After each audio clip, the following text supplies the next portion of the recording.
अभी 2 दिन पहले की घटना है। 2 दिन पहले जो है अम्बेडकर रोड पे जो है एक कार ने 2 युवाओं को जो है बुरी तरीके से रौंद के जो है उनकी निर्मम हत्या कर दी।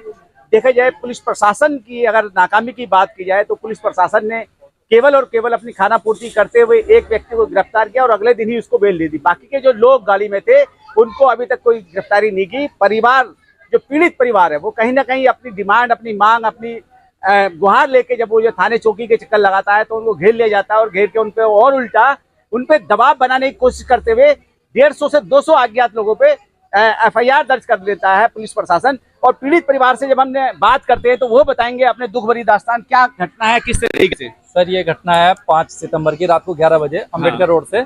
मेरा जो भाई था रिंकू मेरे भतीजे सक्षम के साथ में रेलवे स्टेशन की तरफ जा रहा था, तभी तेज रफ्तार एक गाड़ी ने आकर के हल्दीराम के सामने बहुत तेजी से टक्कर मारी, जिसपे वो दोनों वही मौके पर खत्म हो गए जी। इसके बाद अगले दिन हम अंतिम संस्कार में लगे रहे और पुलिस वाले केवल हमें एक पूरा दिन हमारा खराब किया कि आपका पंचनामा करा रहे हैं, पोस्टमार्टम करा रहे हैं। अगले दिन शाम को 6 तारीख की शाम को करीब 5:30-6 बजे हमें बॉडी दी गई ताकि हमें इधर उधर भागने का मौका ना मिले। अगले दिन फिर हमें ये समझाया गया कि भाई हाँ हमने एक को गिरफ्तार कर लिया, उसका नाम था प्रणव मित्तल जी, और उसको भी अगले दिन बेल दे दी। और ये हमसे कहा गया कि भाई एक्सीडेंट केस में बेल मिल जाती है आराम से, इसमें कोई दिक्कत नहीं है। और जब हम इस बात का न्याय के लिए थाने जा रहे थे तो मालीवाड़ा चौक पे हमारे समाज के सभी लोगों को रोक लिया गया और हमसे वही पूछताछ शुरू कर दी कि आप लोग थाने कहाँ जा रहे हो। तो हमने कहा भाई हम न्याय मांगने के लिए जा रहे हैं। तो हमारे घर के लोगों की निर्मम हत्या हुई है कि ये हत्या ही है। तो उन्होंने हम लोगों को वही आश्वासन दिया कि हमें 24 घंटे का टाइम दो, 24 घंटे में हम लोगों की गिरफ्तारी भी करेंगे और आप लोगों को 50-50 लाख रुपए का मुआवजा दिया जाएगा और एक सरकारी नौकरी दी जाएगी। और ये सब केवल हमें आश्वासन दिया गया था। अभी तक न कोई अधिकारी ना कोई पुलिस हमसे घर पे कोई मिलने के लिए नहीं आ रहा, बल्कि हमारे ऊपर ही मालीवाड़ा चौक पे खुद हमें रोका उन लोगों ने और हमारे ऊपर ही उन लोगों ने मुकदमा दर्ज करवा दिया 100-150 अज्ञात के खिलाफ। क्या लगता है जिस तरीके से पुलिस की कार्यशैली आपके सामने नजर आ रही है, पुलिस कहीं ना कहीं आपको पर्दे के पीछे रख के काम कर रही है और जो अपराधी हैं उनको बचाने का काम कर रही है, पुलिस प्रशासन के लिए क्या कहेंगे? फिर देखिए मुझे लग रहा पूरी तरीके से गैर जिम्मेदार निभाया जा रहा प्रशासन की तरफ से, पूरी तरीके से लापरवाही है। और ऐसा लग रहा है या तो वो किसी प्रेशर में है या जो अपराधी जो लोग गाड़ी चला रहे थे वो हो सकता है कि शायद उन्होंने रिश्वत दे दी हो। ये इस चीज को भगवान जाने क्या हुआ, लेकिन हमारी कोई सुनवाई नहीं हो रही है। हम जहाँ भी जा रहे हैं हमें आश्वासन देके भेज दिया जाता है। वर्तमान में देखा जाए आपके जो है सांसद जो है भाजपा से आते हैं, जिस वार्ड में आप रहते हैं वो भाजपा से हैं, क्या उनमें से भी कोई अभी तक आपके पीड़ित परिवार से मिलने आया? अभी जी नहीं, कोई हमारे से यहाँ घर पर कोई मिलने नहीं आया। हाँ, तो क्या लगता है कि क्या उम्मीद है आपको न्याय मिल पाएगा? मुझे बिल्कुल उम्मीद नहीं है जी, और जो मुझे थोड़ी बहुत उम्मीद है वो केवल सोशल मीडिया से है कि अगर सोशल मीडिया के माध्यम से हमें न्याय मिल सकता, आप लोगों के माध्यम से तो मिल सकता, बाकी किसी राजनीतिक पार्टी से और खास तौर से बीजेपी से तो मुझे बिल्कुल उम्मीद नहीं है। ठीक, हम लोग न्याय चाहते हैं। वाल्मीकि समाज के हमारे 2 बच्चे गए, जवान बच्चे, एक 15 साल का और एक 32 साल का। बस हम चाहते हैं दोषियों के खिलाफ सख्त से सख्त कार्रवाई हो और उनको उचित मुआवजा दिया जाए।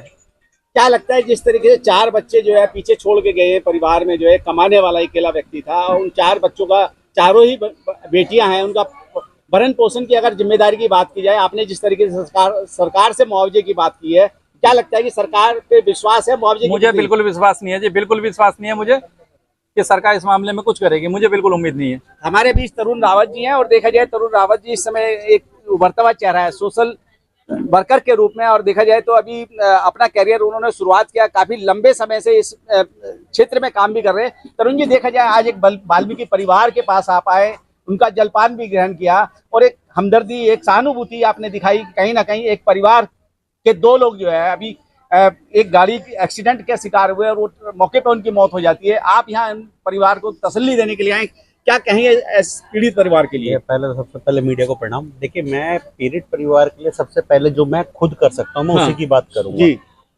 अभी हमने देखा जो भैया गए हैं उनके 4 बच्चे हैं। आप मेरी बात समझ रहे हैं? अभी मिले उन बच्चों से मिले, चारों बेटियों से मिले, छोटे छोटे बच्चे हैं। तो अभी जो सबसे पहले भैया को मैंने एक प्रॉमिस करके जा रहा हूँ और भैया कभी भी मेरे पास रखते हैं, मेरा ऑफिशियल नंबर भैया को मैंने दे दिया अपना, जी कि चारों बच्चों की पढ़ाई ग्रेजुएशन तक हम उठाएंगे अपने कॉलेज में, अपने यानी कि सरकार का फर्ज जो है तरुण जी निभाएंगे। बिल्कुल। उन 4 बच्चों के लिए जो हमारे हैं, चारों बेटियां हैं, तो उनके नर्सरी से लेके ग्रेजुएशन तक की पढ़ाई की जिम्मेदारी हमारी है, तरुण रावत की है, और हम इससे कभी भी पीछे नहीं हटेंगे। पहली आप जिस तरीके से अभी अपनी आप लीगल टीम भी अपने साथ लेके आए परिवार को, पीड़ित परिवार को न्याय दिलाने के लिए, तो लीगल की अगर बात की जाए, जिस तरीके से इनको न्याय नहीं मिल पा रहा, शासन प्रशासन जो है पर्दे के पीछे रख के इनके साथ में जो है कार्रवाई कर रहा है, तो क्या आप उसमें भी सहयोग करेंगे? देखिए, लीगल टीम के लिए मैंने भैया से बोला बिल्कुल कि एफआईआर की कॉपी हमने ली है भैया से। हाँ। एक एप्लीकेशन भैया से ली है हमने ऑफिशियली, जो हमारी लीगल टीम के एडवाइजर हमारे साथ वकील साहब है ना, एसी सर से मिले, मैम से मिलने जाएंगे अभी, और उसके बाद डीसीपी और फिर कमिश्नर, तीनों से हम पर्सनली मीटिंग करेंगे। अगर सुनवाई नहीं होती तो ये एफआईआर की कॉपी विद एप्लीकेशन, जो पीड़ित परिवार है, जो बच्चे हैं, बच्चों का भविष्य इसी के ऊपर डिपेंड करता है, हम लखनऊ तक जाएंगे, मुख्य सचिव जी को भी इसमें कवर करेंगे। अगर सेंट्रल गवर्नमेंट की बात की जाए, एसएसटी आयोग की बात की जाए, तो क्या वहां तक भी आप इनके इस मामले को पहुंचाने का काम करेंगे? नहीं, क्यों नहीं पहुंचाना, अपनी तरफ से पूरी कोशिश रही, क्यों नहीं पहुंचाना। आप मेरी बात सुनिए, ये मुद्दा ये नहीं है हुआ, ये मुद्दा है न्याय का। हाँ। उन बच्चों के भविष्य का। आप ये मानिए, एक जना घर में होता है, वो पूरा घर चला रहा था, अगर वो ही नहीं है तो घर कैसे चलेगा? आप समझिए ना मेरी बात। तो मैं तो चाहूंगा मीडिया बंधु भी इसमें हमें पूरा सपोर्ट करें, क्योंकि ये छोटी बात नहीं है। 2 बच्चे एक दिन में चले जाते हैं, एक्सीडेंट जो करता है उसकी बेल हो जाती है, गाड़ी ओनर का पता नहीं, तो प्रशासन कर क्या रहा है? हम ये कह रहे हैं, जिसने एक्सीडेंट करा है उसको जेल हो, और प्रॉपर जो इनकी डिमांड है मुआवजा मिले, और बच्चों की पढ़ाई की जिम्मेदारी हमारी, तो इसके बाद घर चल सकता है, वरना घर चलाना बहुत मुश्किल है। चलिए ठीक है, अभी तरुण रावत जी से बात कर रहे थे, पुष्पा रावत जी भी हमारे बीच हैं, आपसे भी थोड़ा सा हम बात कर लेंगे। जिस तरीके से देखा जाए, अभी 2 बच्चे जो है एक्सीडेंट केस में जो है गाड़ी ने कुचल के मार दी, एक निर्मम हत्या हम उसको कहेंगे। शासन प्रशासन कहीं ना कहीं लीपापोती का काम कर रहा है, कोई प्रशासनिक अधिकारी पीड़ित परिवार को जो है सहयोग नहीं कर रहा। आप मदद के लिए यहाँ पे आए हैं, अपनी तरफ से क्या कहेंगे इस पीड़ित परिवार के लिए? बस पीड़ित परिवार को तो हम सांत्वना ही दे सकते हैं, और बाकी रहा कि प्रशासन आप लोगों की बात नहीं सुन रहा है, प्रशासन सुनेगा भी कहाँ से, क्योंकि जो सरकार है वो बीजेपी की सरकार है। बीजेपी की सरकार में कुछ भी हो सकता है। अगर हमारे दिमाग में तो यही बात है कि कोई ना कोई बीजेपी का ही कार चालक रहा होगा जो उसे बचाव के पक्ष में ये लोग कर रहे हैं।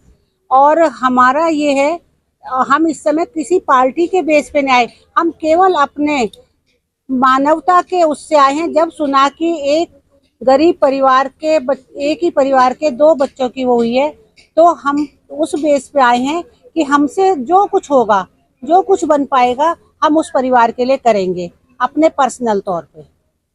अभी देखा जाए, रावत जी ने कहा, तरुण रावत जी ने बच्चों की जिम्मेदारी पढ़ाई लिखाई की भी है, आपने भी कहा कि किसी तरीके से मदद की आवश्यकता होगी, तो क्या आधी रात के लिए आप तैयार रहेंगे? हाँ, बिल्कुल तैयार रहेंगे, और हम तरुण रावत जी की बात का बहुत ही तारीफ करेंगे कि उन्होंने इन बच्चों के भविष्य को लेके ये सोचा, और हम चाहेंगे कि वो अपने इस डिसीजन पे हमेशा अडिग रहें और इन बच्चों की पढ़ाई की पूरी जिम्मेदारी पूरी निष्ठा से निभाएं।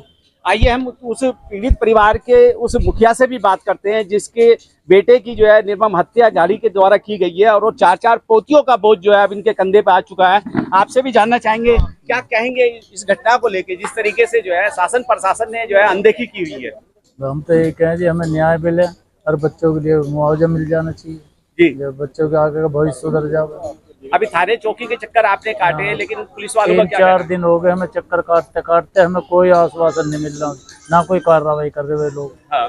बस वो कहते हैं कि हाँ 24 घंटे का समय दे दो, 2 दिन का समय दे दो, समय मांगते रहे, मतलब कर कुछ नहीं रहे। और उसको बेल भी दे दी, जो बंद करा उन्होंने। हाँ। अगले दिन उसे बेल भी दे दी, छोड़ भी दिया उन्होंने। तो न्याय की कहाँ तक उम्मीद है? न्याय मिल पाएगा? नहीं, हमें उम्मीद कोई नहीं, हमें न्याय मिलने की कोई उम्मीद नहीं।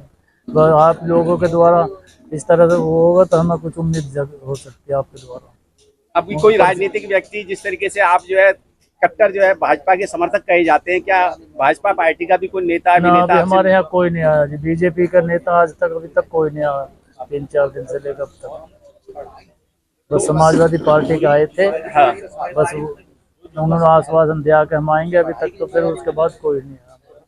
तो अभी भी उम्मीद है कुछ ना, हमें सरकार से कोई उम्मीद नहीं। चलिए, एडवोकेट बीके सिसोदिया भी हैं, जो तरुण रावत जी के साथ में लीगल सेल का काम देखते हैं। तो वकील साहब, देखा जाए जो अभी आपने एफआईआर की कॉपी देखी है, कम से कम उसमें ये महसूस हो रहा है कि पुलिस ने कहीं ना कहीं लीपापोती वाला काम किया है। क्या लगता है कि जिस तरीके से पुलिस ने FIR दर्ज की है उसके यहाँ पे न्याय मिल पाएगा इस पीड़ित परिवार अभी को? अभी हमने FIR कॉपी ली है। हाँ। उसको पढ़ते हुए फिर उसमें आपका ACP से या जो भी इसका IO है, हाँ। IO से बात की जाएगी कि भाई उन्होंने आपका अब तक जो आप उन्होंने जांच की है, भाई जांच से पीड़ित परिवार संतुष्ट नहीं है और जो दोषी लोग हैं उनके खिलाफ भी कार्रवाई होने के लिए हम ACP से मिलेंगे और इसे प्रशासनिक चाहे GM से मिलना पड़े और हम कमिश्नर से मिलेंगे। और जब भी अगर परिवार संतुष्ट नहीं होता है तो हम लखनऊ तक और जरूरत पड़ी तो हम आपको कहते हैं माननीय आपका योगी जी मुख्यमंत्री से भी इनके विषय में मांग उठाएंगे। देखा जाए वकील साहब, जिस तरीके से पीड़ित परिवार है वो बार बार थाने चौकी जाता है, उल्टा इनको धमका दिया जाता है, इनके खिलाफ कार्रवाई की जो है बात कह दी जाती है, क्या उससे भी इनको निजात मिल पाएगी? ऐसे देखो बिल्कुल हमारी मांग यही रहेगी।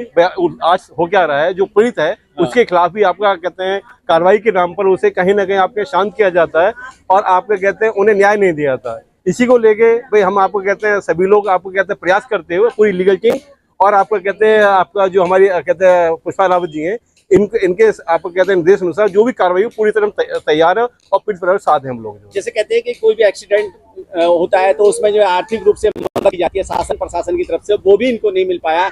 अन्य की तो बात क्या की जाए, तो इसीलिए पूछा गया है कि जो गाड़ी इंश्योर्ड है नहीं है, ठीक है, उसकी पूरी आपका जो भी IO है सब प्रथम IO से मिलेंगे हम। सरकार की तरफ से जो आर्थिक मदद बिल्कुल बिल्कुल उसके लिए प्रयास किए जाएंगे। उसके लिए जो भी आपके कहते हैं जो भी आपको उचित होगा उसकी मांग करवाई जाएगी। चलिए ठीक है। में एक और व्यक्ति हैं जिनसे हम बात कराएंगे, आशुतोष गुप्ता हैं और जो कांग्रेस के मीडिया प्रभारी हैं और तमाम आला अधिकारियों से समय समय पे मुलाकात करते रहते हैं। आज के इस पीड़ित परिवार से आप मिलने आए, क्या लगता है कि इस परिवार को न्याय मिल पाएगा? देखिए न्याय तो बहुत दूर है, इस बीजेपी सरकार में न्याय मिलना बहुत मुश्किल है जब तक इनके ताल ना ठोकी जाए सही से। वाल्मीकि समाज का हर जगह उत्पीड़न किया जा रहा है इनके द्वारा और कांग्रेस के जितने भी कार्यकर्ता हैं इनका पुरजोर विरोध करेंगे और शासन प्रशासन को ऊपर से नीचे तक ये बताएंगे कि जो उत्पीड़न किया जा रहा है इस परिवार के साथ उसके साथ न्याय तुरंत करा जाए, नहीं तो चक्का जाम की कार्रवाई बहुत जल्दी कर देंगे हम लोग। ये ध्यान रखें। क्या लगता है जिस तरीके से शासन और प्रशासन के खिलाफ कोई कार्रवाई होती है तो उसके घर पे बुलडोजर भेज दिया जाता है, उसको ये तो योगी जी को देखना चाहिए। बुलडोजर किसके घर भेज रहे हैं? नामा कमा रहे हैं या वोट कमा रहे हैं, राजनीति कर रहे हैं या समाज के साथ उत्पीड़न कर रहे हैं? ये बीजेपी सरकार को देखना चाहिए। हम लोग तो इसकी ईंट से ईंट बचाने का काम करेंगे। आने वाले समय 10-5 दिन में इन्हें देख रहे हैं, अगर कुछ रिजल्ट नहीं निकलता तो चक्के जाम चालू करेंगे हम कांग्रेस पार्टी की तरफ से। चलिए ठीक।